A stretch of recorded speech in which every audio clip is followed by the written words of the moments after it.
Hi, I'm City Manager Jim Drumm, and this is the City of Brunswick in Depth. Today, we're going to talk about our Human Resources Division, and we're going to talk about the recruitment of our employees. We're going to talk about a national and local shortage that we have with police officers, and how we plan to recruit and how we plan to retain the officers that we have with the City of Brunswick. My guest today is Assistant City Manager Consuela Barber, and Consuela has been on our program before. I think you were on the first program, right? I think so, yes. I think so. And part of your responsibilities as Assistant City Manager is actually the Director over the Human Resources Division. That's correct. It's myself and our Human Resources Manager, Jocelyn Brinson. Okay. I know a lot of students will be soon to be graduating from high school, or potentially college, or maybe even junior college. We're looking at the possibility of these people entering the workforce. And at this time, we're really close to I won't say a full employment, but unemployment is lower than it has been in many years. So there's definitely a need to recruit employees with the City of Brunswick. And I guess I'm just thinking, as they graduate school, one of the first things they look at is, do I go to college, if they're getting out of high school? Mm-hmm. Do we join the military, which is a path for a lot of people? And then others who say, let's just jump into the workforce. Right. So I think this is really an opportunity for people today to learn about human resources and really how do you get that first job in city government or local government. And I think a lot of people don't really know the process and maybe just to learn how it's done. Well, I think if you're just now looking to start job search, it's important to have your resume done and to have a good resume available to give to us, the Human Resources. That's the first thing that we're going to be looking for. Also, we would like to know that you have good interview skills, so it's always good to practice your interviewing skills. That's a good point. And also knowing exactly what it is that you want to do, because there are a lot of opportunities that are out there, and the city has a lot of different opportunities within itself to offer to individuals. So just knowing exactly whether you want to be working in an office environment or whether you want to be working in an outside environment is important as well. Okay. So now, people that are first coming out for that first job and they're looking to, where would they find out about city jobs? I think, how would you learn of what the available positions are? Well, probably the number one place to find out about our jobs is on our website, brunswickga.org, and we have that on our Human Resources page. We also sometimes advertise in the Brunswick News, and we also have advertised in the past on Indeed.com. Okay, so all those are possible sources, but probably the best place, it sounds like, would be the website. It is, the website. And if you're local, you can always come into City Hall, and we have jobs available at our kiosk. Now, through the years, I've talked to a lot of people in public employment and city government, and one of the benefits of working in city government is the stability. I mean, I know that during the Great Recession, I talked to a lot of people that were concerned that had spouses that worked in the private sector, that they were downsizing their company, or they were potentially shipping jobs off to South Dakota, or they were going to China. And really, that's something that'll never happen. The City of Brunswick is never going to get relocated to China or anything like that. So it's a pretty stable, good place to work. A lot of people that work for us have worked for us over 20, 30 years. And I think we really have, again, a good, stable workforce. But some of the things, sometimes it's the salary that keeps people here, sometimes it's the benefits. And then really I guess stability is one of the benefits. But tell us a little bit about the benefits you get if you work for the City of Brunswick. I think the City of Brunswick has a lot of good benefits that we offer our employees. First of all, we have a comprehensive medical plan that offers vision, dental, and medical health. We have an insurance policy that we offer to our employees, $15,000 each employee, $20,000 for our department division heads. We also offer a pension plan, which is unusual these days to have a pension plan. Most places only offer a 457 or 401k where you have to contribute to that yourself. Each of our employees do contribute 3% into the pension plan and are vested after only 5 years, which is a good opportunity there.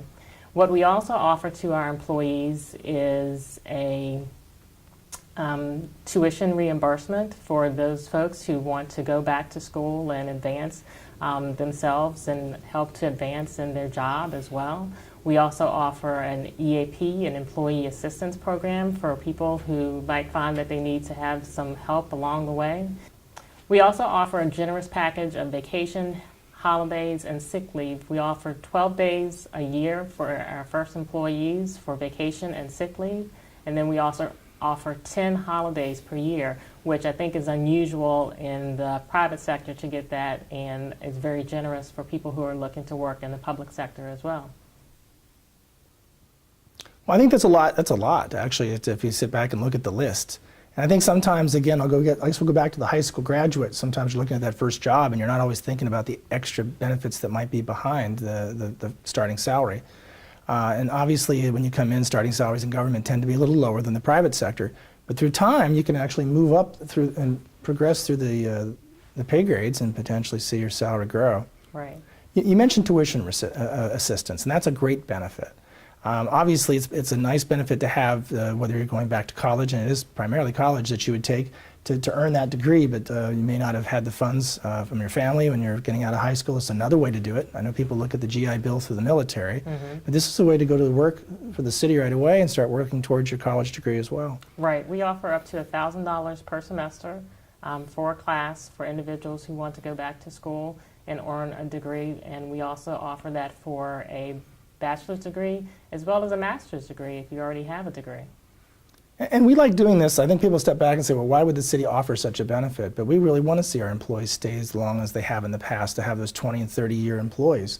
And so for us, these younger people coming on board wanting to go to college and earn those degrees along the way, they eventually are helping themselves, but they're a benefit to the city because they will eventually become the future division managers and leaders and maybe future department heads, maybe the future city managers. So you never really know if you can follow that career track. That's true. So Consuela, in recruitment, we often find, and most recently, we're having a shortage of staff in certain positions. And it appears occasionally it's skilled positions in public works. We do see that. Sometimes it's our camera operator that operates cameras underneath our streets to check our water, not water, but stormwater utility lines. Right. And in other occasions, it's police and fire. Right. And I know that recently we've seen a change in the number of firefighter positions that we've had. Now we have quite a few openings. In the police department, we've actually seen some openings that probably have not filled for nearly 9 years, I would say. Fire department, I think, was at 100% employment about a year ago, but police department, again, has been about 9 years. This is an ongoing issue that we have, so I know that sometimes it's been a question of compensation, and what are we doing to look at that? So what we are doing right now is we're doing a salary survey to look at our salaries compared to other jurisdictions that are in competition with us, communities like St. Mary's, Kingsland, Waycross, Tifton, and a number of other localities that are our size that are across the state. We want to be competitive for our employees. We want to give them what they're worth, and I think that the salary survey will help us to be able to find out what the market is bearing right now and how we need to make sure that we're being competitive for our employees. Now, I know sometimes that can be a little tough. When we're comparing statewide to cities our size, we may not be too far off the mark, but if you're looking at some of our main competitors, we're in an area where we have some larger governments. We're not too far from Savannah. We're not too far from Jacksonville, Florida, if people wish to jump the line. Clinton County, probably one of our most competitors for police, fire, and sometimes even public works positions. How do you compete with the larger governments? I think with the larger governments, it's about the culture and about the atmosphere that we create here at the City of Brunswick. We like to think that we are more of a family than an organization, and we like to know that people are enjoying their work and being in the community. So a lot of what I think is important about the job is working with the community and being to see your results one-on-one. As opposed to being in a larger organization where you may not get to see the individuals that you're really affecting their lifestyle. Very good. Well, today I'm going to bring in some folks from the Brunswick Police Department. We're going to specifically talk about a shortage in police officers. Yes, we do have a dearth of police officers right now, but I think that we've done some things in the past with our recruitment, with some movie recruitments that we've done, and we're looking at some other opportunities that maybe are a little bit outside of the box to try and do some recruitment as well. Like what? Well, we're thinking about doing some advertising on billboards locally, and also looking at advertising more widely across the internet with a program called NeoGov. Okay. And I know recently we did an advertisement at local movie theaters. Yes. Some of those ads that pop up while you're waiting for the movie to start, and that sometimes that's a good way to catch some folks that might be not expecting an advertisement, but it's still a way to let people know there's a career possibility. Yes, definitely. So, trying to think outside the box. Well, thank you very much. I'm glad you came by this morning. And It's been my pleasure. Okay. I have representatives of the Brunswick Police Department here, and we're going to talk about some issues that we have with recruiting of police officers. And I'm going to introduce our guest. We have Major Greg Post, and we have Officer Angela Elliott and Captain Angela Smith. I'm going to start with the Major. Now, Major, you haven't been on the program before. I haven't. So one of the things I do is if I have someone new to the program, I ask them to talk a little bit about themselves, where they've come from, and how long they've been with the city. Well, I moved to Brunswick in 1985, and I had a college degree when I moved here, but I kind of searched around for a job that was appropriate for me, and I ended up in the Brunswick Police Department in 1991. So that means I've been here almost 27 years. 27 years. Yes. So I've enjoyed my time here. I spent, of course, time in patrol. I spent time in training, and now I'm in the administration section. Excellent. And actually, as the Major in the police department, you're the second highest rank. You're second in command of the department. Yes, that's right. And well, that's great. And so I guess it takes a number of years to get there, but you've does. made your way up the chain of command. I've enjoyed my time here. I'm going to introduce Officer Elliott, and tell us a little bit about yourself, where you come from. And Well, I've been an officer for 3 years. I was hired on with the City of Brunswick in September of last year. Originally from Jacksonville, did about 4 years in the military before deciding to get out and become law enforcement. okay. Now you said you were in the military. What branches? Air Force. Air Force. Yes, sir. Were you involved in law enforcement at the Air Force? Yes, sir. Okay. So you were with the military police. Yes, sir. Very good. And Captain Smith, welcome back. Yes. We don't need to get into details, but we do welcome you back. You actually introduced yourself on an earlier program I think we did in December, so Yes. it's great to have you back. Thank you for having me. So I'm going to start off with a few questions for the Major. As we're recruiting, and we talked to the Assistant City Manager a few moments ago, we were learning that there's a shortage of officers and that we're having an issue, but it's not just Brunswick. I mean, it's the state of Georgia. The governor's actually put out that he's had a shortage in troopers at the state level. We've had issues at the county level, and we're seeing it all across the country, actually. Right. So I guess why today are we seeing such a shortage? Why are officers, or I won't say officers, why are people determining when they're getting out of school, or even if they're looking at a career change later in life, why is not being a police officer one of those top positions on the list? I think there's Yeah. two main reasons.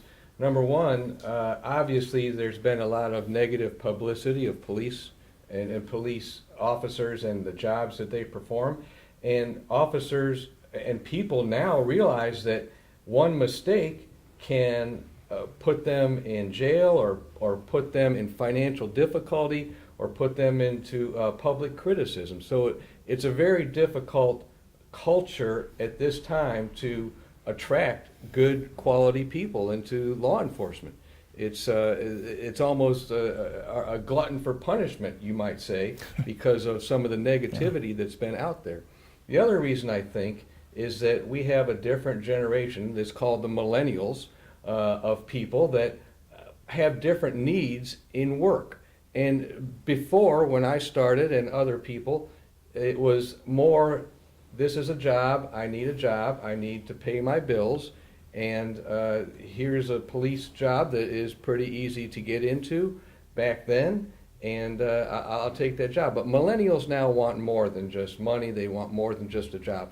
They want purpose in their job. They want to feel needed. They want to feel that the job is not all that is concerning them, but they also want to have a family life in addition to their job. They want to be recognized. They want to have a sense of purpose. And so all of that in combination makes it very difficult to attract some of these young people. Well, I think all those elements are there in law enforcement, but I think it's just trying to explain that and get it out, and maybe maybe there's a different change as decades go by. There's always a change in how management's done. So there could be different ways to look at schedules and flexibility with folks. But It is. on the other hand, I mean, purpose being needed. I think that there's such a shortage nationwide. I think for the purpose of taking care of our community, and not just this community, but any community across the country, there's definitely a purpose, and there's definitely a need. I mean, it's a very important position that we're trying to fill out there, and not just, again, us, all across our great country. It is, and police officers, once they get out there, and Officer Elliott, I think, will tell you this, once they get out there and do the job, they'll see that there's a need in every community to help people. I mean, people that need counseling. I mean, police officers have to become part-time counselors out there. They Right. have to become protectors, because there's many people that don't want to take the actions needed to protect themselves or their families. And of course, they have all the excitement and the code threes and going to the calls, which does take talent and training. But it is a very complex job, and we're asking police officers to do a lot, especially with the technology that we have these days. And some of them, you know, I know the younger generation is probably more technologically savvy, but still, there's a lot of technology and complex tasks required for police officers these days. Very true. Do you think that, we talked about the atmosphere out there nationally, there has been some, well, before we get that, I guess if you go back a decade ago, after 9/11, we saw our nation's firefighters and police officers hailed as heroes. And so that was a time when we really saw across our country a lot of people stepping forward, and they were very interested in serving law enforcement. And now, again, through what we're seeing with, throughout our country, through the media primarily, we're learning that there are some officers that may have done some things that are wrong, and so that's been amplified somewhat. And so I think in the press, at least that's my thoughts, has that caused some people to steer away and think of now as the police officer not as the hero, but as the bad guy? And in some cases, I think that has come out. It absolutely has. And, you know, part of that is the easy accessibility of the internet and videos. And you go to something like YouTube, and if you wanted to search for bad police officer or unprofessional police officer, they're out there, and these young people are seeing that. And they unfortunately are getting a negative impression of the profession. Right. And that's the way it is. We like to present ourselves in a positive manner, and we're working on that with social media with the Brunswick Police Department. But it's very difficult to combat that with the internet and also the public journalistic and media that's out there. Right. Well, I would say in any profession, whether it's law enforcement or firefighters or plumbers, I think you're going to have what's considered a rotten apple, if you will. There's always a few out there of those folks that aren't doing what they should be doing professionally, and that's possible. But go ahead. Well, let me say this. You don't find very many plumbers who, when they're doing a plumbing job, have a citizen pull out their cell phone and take a video of what they're doing. Nowadays, and not as much in Brunswick, but in many areas of the country, the first thing the citizens do on a traffic stop or police encounter, pull out their cell phone and start recording. And if it's good or bad, they'll put it on YouTube. Right. But, you know, with the new technology, and you mentioned that a moment ago, with officers working in it, and it's much different than it is in the 1980s when you started. Absolutely. And our officers now carry body cameras. Yes. And so, and that is, you could say, that is a good thing. If the citizen's pulling out their camera to record what's happening, now there's an opportunity that the officer has a recording as well.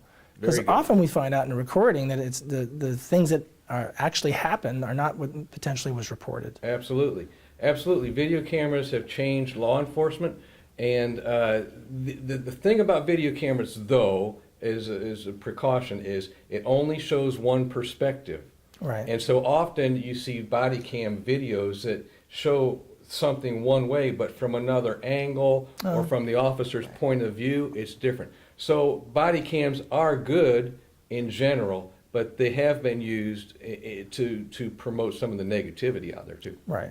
Well, a moment ago we talked about the bad apple. If you had somebody who was on the verge of that in law enforcement, and now they're being documented by their camera, potentially now you've got someone who's not going to potentially cross that line, and it might actually improve the performance of police officers nationwide. Yes. I think also it allows those officers that fear that there might be false accusations made about them, because sometimes that happens.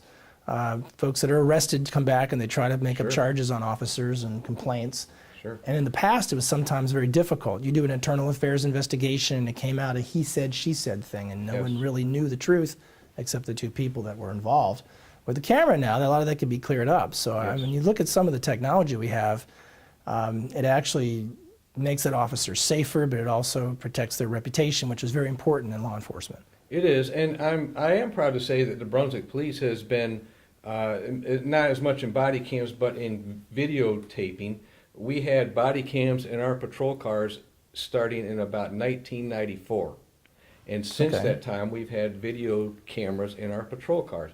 And 2 years ago, we implemented body cams, and that has been very, very beneficial. And not just protecting the officers, but helping us prosecute cases. If they go to like a domestic violence call or something like that, they have the body cam there that shows the extent of the injuries. And it's often when the district attorney asks for the body cam videos because they want help prosecuting the cases. Okay. Well, and in bringing up the question of the technology, I'm thinking this makes it a whole lot safer to be a law enforcement officer. So people today, again, if you're coming out of school and you're looking at this career and you're thinking of this, there are tools in place now that's going to take care of some of the issues that have been out there, and actually can protect the reputation of those people that want to get into law enforcement and have that responsible career. I'm going to ask Captain Smith, and I know that you're the commander of the division that actually is over our recruitment. Yes. And so could you tell us how that process works? If you're I don't know, 19 years old and you're looking for a career, what would they would obviously come in and get an application through Human Resources, but it's your division that actually reviews them and takes them through the process. Can you tell us Yes. how that works? The and what first the step benefit would is? be, as you said, is to fill out the application and make contact with the recruiter, which is Officer Kevin Eccles. And he will sit down and go over our orientation, and we have a checklist that we will go through. We will not hire anybody with a conviction of a felony or multiple misdemeanors, which could be multiple traffic citations, because they're responsible for driving city vehicles. And we don't want somebody behind the wheel that's going to be irresponsible with a vehicle. So we would look at that. We also do a background check, which sometimes includes going to their neighbors and their employers, previous residents, and speaking to those old neighbors and just seeing the character of the person that we're hiring beyond their employment. And so through that process, they'll go through a psychological evaluation and also a profile assessment where we see if they're a good fit for the department as well. And then they will sit down with the commanders, which is comprised of the 3 captains, and we'll do an interview board, and we will then at that time refer them to the chief for a final interview. Okay, so now you're selected, and you're assuming you're coming in uncertified. Yes. Because we do bring in a lot of, sometimes we get a certified police officer that comes in from another community, and they'll be able to transition into training rather quickly and be on the road. But if we bring someone in, like I said, out of high school or out of college after a couple of years, they will go on to the academy. So we explain, and we actually pick them up as an employee. Yes. So they're actually paid to come on board and go to school. Kind of wish I got paid when I went to school, but that didn't happen that way. So could you tell us that process, and where do they actually study? They actually spend 4 weeks at the department with a training officer, which is Sergeant Hartshorn. They spend 4 weeks in training, going through physical training, getting their bodies ready for PT that they will be taking place in the academy. We're currently sending our applicants to Garden City, to Gypstick, to attend, and they're there for 12 weeks. And they learn Georgia law. They learn pursuit driving, and different traffic control, direction, and things like that. And after they complete the academy, they'll come and they also go through firearms training, which covers use of force. After they complete that training, they return back to the agency and spend about another 2 or 3 weeks with Sergeant Hartshorn before they go to patrol, at which time they will go to the patrol division, and they will spend 12 weeks in the field training program. And then they'll have a final ride along, and then they become a solo officer if they're successful during their training process. So now, how long does that entire period take? And it may vary officer to officer. It does Some vary. people may be ready sooner or later. It varies because sometimes people don't always go straight through the academy. They may fail out for different reasons, and they may have to pay their own way back through EVOC, which is emergency vehicle operations, or firearms. So sometimes that process can vary. But I would say about 6 months before an officer is a solo officer. It takes about 6 months. Okay. Now, again, we said that they were being paid. They're on the payroll as they're going to school. Yes. And I believe their meals are covered if they're out of town. Yes. Now, if they're going up to Garden City, then potentially there's not an overnight stay depending where That's they live. correct. Now, in the past, though, we've also used Forsyth, right? We went to We've used so Forsyth. in that case, we've actually paid for housing for folks to be able to go to school up there. So we are really shouldn't be any amount of cost out of the pocket of anybody who's a student. And we Or also nothing serious, at least. Yes, we also provide them with a vehicle. If they would like to drive a city vehicle, we provide them with transportation if they're going back and forth to Garden City or Forsyth. We do provide them with a vehicle to travel in. Okay. Ideally, we would prefer to have somebody have attended the academy, and certainly if somebody's attended the academy and comes to us, we'll take a very close look at them, because obviously we would prefer not to have to pay somebody to go through the training. But at this point, there's such a shortage of good people and good potential officers that we are okay with paying for their training. Absolutely, and I think you're seeing that as a trend around the country, that departments are to that point that there's not a large amount of certified officers out there, and so we are, and like those communities are looking to train them, and it makes a difference. Sometimes it's good for the individual because they're finding that new career, but it also may cause them to come and spend their whole career, sort of like you did. We hope so. Absolutely. The officers then, when they go on patrol, now you said they'll go on as they have what's called an FTO, Yes. and that's a field training It's officer? a field training officer who we would hope to have 5 years of experience on patrol.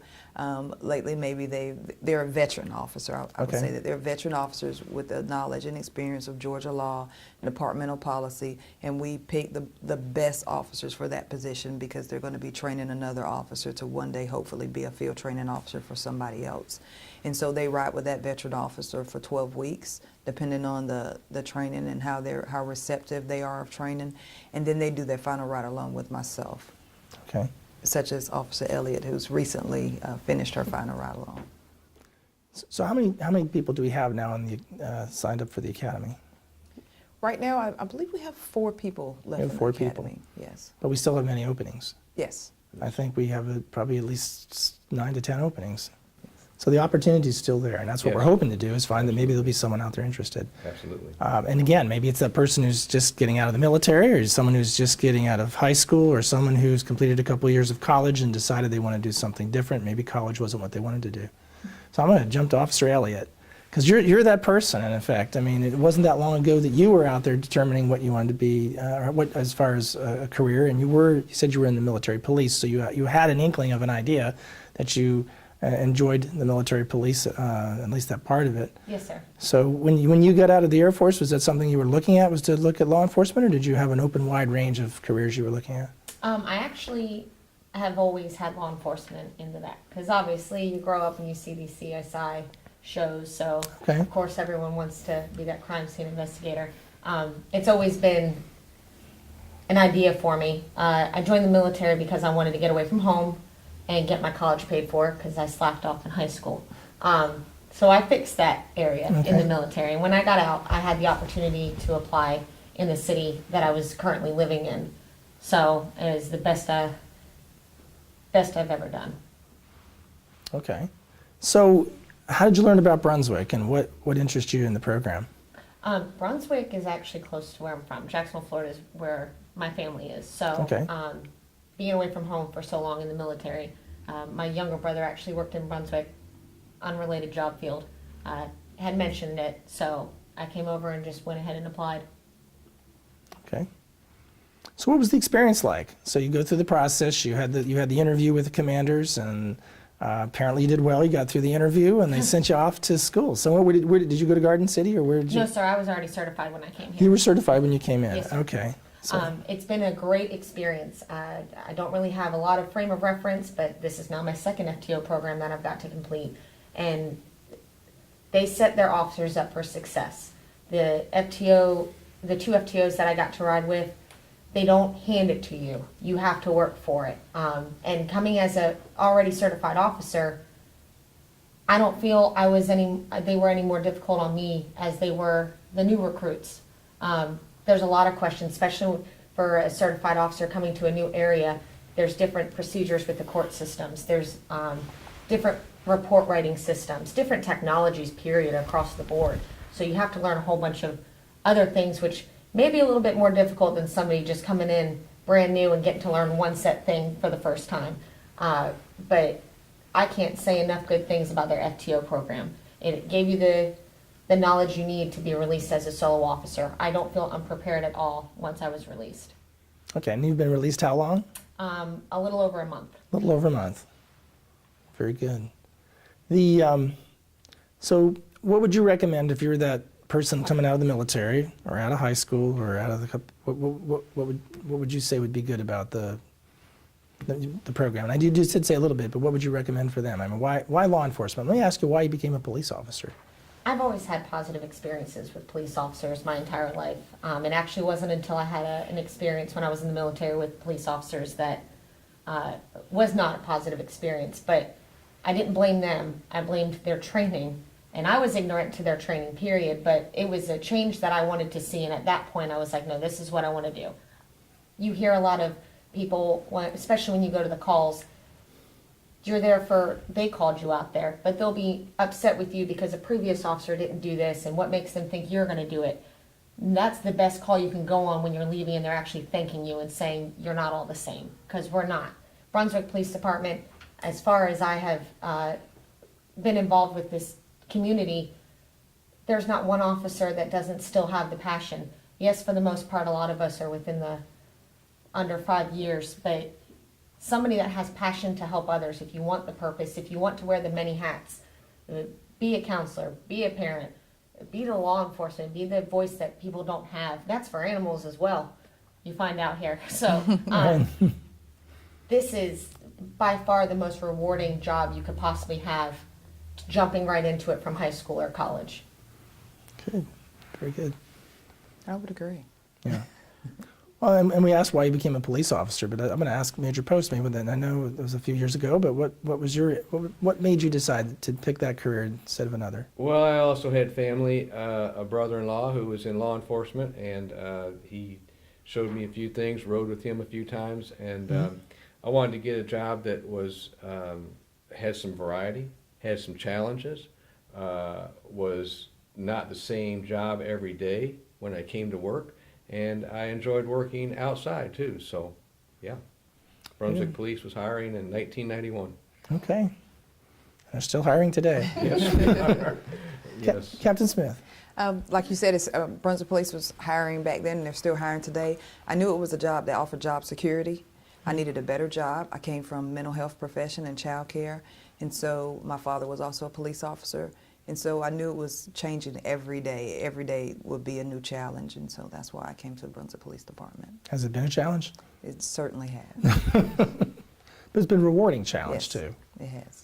I think that the work that you do and all of our officers on the street is really extremely helpful to the citizens we have out there. It's extremely needed. I think and it has to be rewarding or you wouldn't come back to work the next day. Because definitely there are challenges. Yes. If I may add, Mr. Drumm, Certainly. we talked about the media, the negative relations and the negative light that the media has put in the Brunswick Police Department, but it's also have paid off for the Brunswick Police Department. We had an officer to come to us, and he wanted to know what we were doing as a department to prevent some of the negative things going on around the world. And he decided that he wanted to come back and be a part of that solution. So sometimes it does work for the benefit of agencies, and that officer, he's been working here and he's been doing a great job. If I could add to that too. Sure. You know, there has been negativity, like I said, in the media, but I am proud to say that I don't think that some of those things that happen in other communities would happen here in Brunswick. Now, fortunately, we haven't had any serious incidents. We did have an officer involved shooting off duty last year. Yes. And as you know, with what the media has put out there, in some parts of the country, that could blow up. It could. But I feel confident, and we have a good relationship with the community leaders. I feel confident that if something like that, heaven forbid, were to happen here, that we could get through it with our community leaders and our police department working together. I've seen a great response from the leaders in this community, and we engage with them regularly. And I want people to feel confident that the Brunswick Police has a great relationship in general with the community. Obviously, there's people that don't like us because we may enforce the law and things like that, but You may in put general, you may put them in jail. put them in jail. But Yes. but you know, even what Captain Smith was saying and Officer Elliott was saying, there are times when officers put people in jail, make an arrest, and that person will say thank you. Right. And I heard it when I was an officer in patrol. You take them to jail and you put them into the detention center, and they turn around and say thank you. And I'm thinking, at first it caught me off guard. It's like, why would they tell me thank you for putting them in jail? It's not because you put them in jail. It's because of how you treated them as an officer with professionalism and respect. And I'm confident that our officers are still doing that and that we have a great relationship because of that. I would agree. I think there's a great respect for the Brunswick Police Department in our community. And I think y'all do a great job. Thank you. Thank you. Very, very much. The Brunswick Police Department is a community-oriented police department. All of our officers know the community, they know the citizens and the business owners, but we're also a family-oriented department. We care about our officers and we care about our officers' family. We ask that our officers are all recruiters and that they recruit citizens and bring in people that they know that are good moral character and integrity, because they know these people and these are the people that they want to work with, and those are the type of officers we want here at the Brunswick Police Department. Well, very good. Major Post, Captain Smith, Officer Elliott, thank you very much for joining me today. I appreciate you being here today, but I also appreciate everything you do in our community. Thank you. Thank you. We appreciate it. The program today talked about the Human Resources Division and how we are recruiting employees for the City of Brunswick. We are looking for quality employees that would come to work for us, and we have plenty of positions. However, we still have shortages in the police department and the fire department, which we talked about today. So we encourage you, if you're graduating school or you're looking to start a new career, that you'll consider the City of Brunswick. It's a great place to work. We thank you for joining us today, and we look forward to our next program. Looking for an exciting and rewarding career? Then join our team. The Brunswick Police Department is now hiring. We offer a competitive starting salary, fully paid academy and field training, and 12 days paid vacation. Call or visit brunswickpolice.org. Hi, this is Matthew Hill with the Brunswick Downtown Development Authority. According to our most recent Facebook poll, the most beautiful places in Brunswick are Sidney Lanier Bridge, Mary Ross Waterfront Park, and Newcastle Street, downtown Brunswick. There are a lot of events coming up in March in Brunswick, starting with First Friday on March 2nd from 5 to 8 in downtown Brunswick. The Jewish Food and Culture Festival, Sunday, March the 4th from noon to 3 in Jekyll Square downtown. Peaches to Beaches, this 200-mile-long yard sale features vendors selling everything from locally crafted items, food, and the traditional yard sale fair. March 9th and 10th from 8 to 6 at Mary Ross Park. Georgia Elvis Festival, March 8th through 11th. This year's Elvis Festival features the very best in Elvis tribute artists from around the world. Cinema Gourmet, Thursday, March 15th at 6:30 at the Ritz Theater. A food tasting, insightful talk about the movie, and a screening of Chinatown, starring Jack Nicholson and Faye Dunaway. Bark for Life, Glenn County, Saturday, March 24th, 10 a.m., Mary Ross Waterfront Park, and Up with People Live, Wednesday, March 28th, 7 p.m. at Brunswick High School.